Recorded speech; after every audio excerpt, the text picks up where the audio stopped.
Why have you studied for 10 years but still freeze when meeting a native speaker? Have you ever wondered why, even though you've memorized thousands of words and mastered every complex grammar rule, a giant wall suddenly stands in your way when you need to form your own thoughts? The painful truth is, you don't lack knowledge. You're just forcing your million-dollar brain to do something extremely outdated: translation. Most learners only practice listening, speaking, reading, and writing, but they forget the most core skill: training the mind to think directly in English. To break down this wall, the secret doesn't lie in thick textbooks. It begins with the smallest things right inside your head. You must train your inner voice to use English every day. Instead of thinking, "I need to brush my teeth" in your native language, force your brain to switch colors to English. I need to brush my teeth. While walking, describe the world around you. The sun is bright today, or that car is moving fast.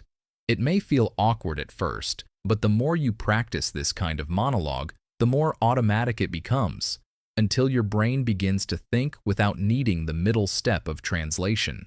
Alongside training your inner voice, you need to create an environment where your brain can be bathed in the language. Remember that your brain is like a sponge. The more you hear, the easier it becomes to think in that language.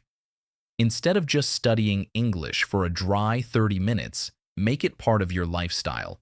Listen to podcasts, watch movies, and let your ears get used to the natural rhythm, tone, and flow of the language. Over time, these strange sounds will become as familiar as breathing, and your brain will naturally start producing them on its own.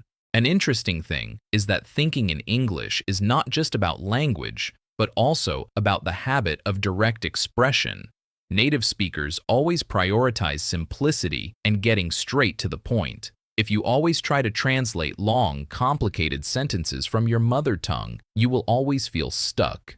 Instead, practice thinking as if you were texting a friend, short and effective.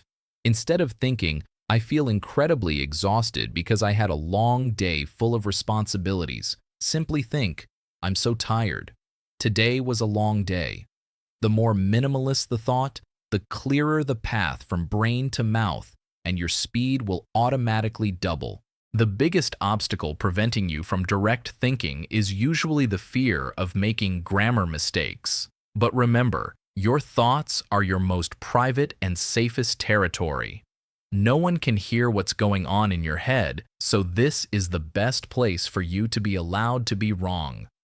Even if the sentences in your head are broken, it doesn't matter as much as keeping the flow of thought uninterrupted. Once you let go of self-judgment, your brain will be freer to choose its words and will gradually correct mistakes in the most natural way possible. To make this habit even stronger, connect the language with physical experiences through the technique of visualization.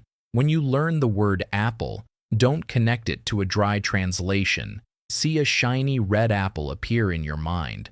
When you learn the word happiness, see a radiant smile. This helps the brain skip the clunky translation step and connects sound directly to meaning. Combined with creating forced situations, like switching your phone's language or writing shopping lists in English, you are pushing your brain to become comfortable with the new language in every corner of your life. Remember, thinking in English is not a miracle that happens overnight. It is a skill that grows through consistent daily practice. The reward for this journey is true freedom. You will speak faster, understand more clearly, and feel more confident because you are truly living inside the language. Next time you catch yourself translating in your head, pause and try to form that thought directly in English. Start small, be patient, and keep training with MindForge, because one day you'll realize with surprise that your thoughts have completely become one with English without you even noticing.